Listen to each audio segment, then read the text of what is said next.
Pierre Ninet, le voilà, ça y est. Le comte de Monte Cristo, Edmond Dantès, plusieurs personnages à la fois en fait. C'est l'acteur dans l'acteur puisqu'il se déguise beaucoup dans le film. Faut pas le dire ça. Ah bon? C'est un secret? Tout le monde a lu le comte de Monte Cristo quand même, non? Oui, mais... Ah, d'accord, dans ce sens-là. Ah oui, c'est vrai. Pierre Ninet, l'immense acteur de Saint-Laurent, l'acteur de France aussi, film de François Ozon. Saint-Laurent qui lui avait valu un César. Laurent Lafitte, autre acteur bien habitué des films. Il vient de quitter la Comédie Française, il l'a annoncé. C'est vrai, c'est notre grand regret. D'ailleurs, il est parti sur un grand spectacle puisqu'il jouait Cyrano de Bergerac. Autre classique qui vous a bouleversé, je crois. Bouleversé, c'est peut-être un... c'est un pic. Mais lui était vraiment excellent. Voilà, donc on suit les deux. Réalisé par cette très belle équipe de téléfestival.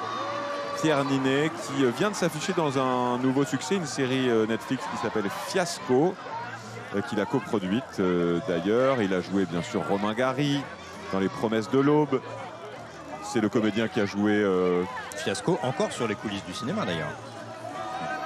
Il a fait Cousteau aussi ou c'est pas lui? Non. Si? Je pensais que c'était Lambert Wilson. D'ailleurs les deux. J'ai un trou. Non, c'est Lambert Wilson. C'est Lambert Wilson, vous avez raison. Pierre Ninet.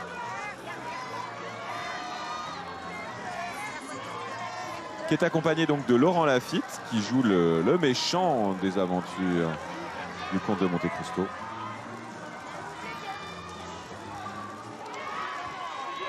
On peut même dire un des méchants sans trop révéler, parce qu'il y en a plusieurs. Il est un peu seul contre tous, Pierre Ninet, dans le film. Le comte de Monte Cristo, c'est un peu Kill Bill avant l'heure, non? Qu'est-ce que vous en pensez? Sorte d'histoire de vengeance. Sans combinaison jaune et sans moto. C'est vrai ça, c'est vrai. Il n'y avait pas de moto à l'époque. Donc si vous ne connaissez pas l'histoire du comte de Monte Cristo, c'est donc l'histoire effectivement d'Edmond Dantès qui à Marseille en 1815 est enfermé au château d'If pour un crime qu'il n'a pas commis.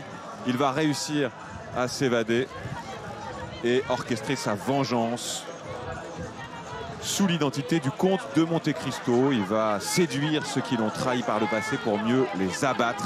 Mais à quel prix? Et c'est ça, la trajectoire de Pierre Ninet. Et les deux réalisateurs disent que c'était leur livre de chevet d'ailleurs. C'était pas le vôtre, hein, parce que vous l'avez découvert plus tard. Non, c'est la devenue, parce que j'avais pas de chevet quand j'étais petit. Mais Pierre Ninet, c'est aussi OSS 117, Alerte rouge en Afrique noire de Nicolas Bedos. C'est aussi 20 ans d'écart puisqu'on a croisé Virginie Efira en 2013. Et c'est aussi bien avant dans un petit rôle, c'est LOL de Lisa Azuelos. Il n'était pas encore connu évidemment à ce moment-là. Et puis c'est Boîte Noire, c'est ce parcours... Comme Félix Moati, ils ont démarré tous les deux dans ce film de Lisa Azuelos. Parcours passionnant d'ingénieur en aéronautique qui tente de percer les secrets d'une boîte noire, comme son nom l'indique, film de Yann Gosselin. Et c'est le France de François Ozon, magnifique film en noir et blanc. Pendant la guerre. Et puis c'est le livre des solutions de Michel Gondry, dernier film assez réussi.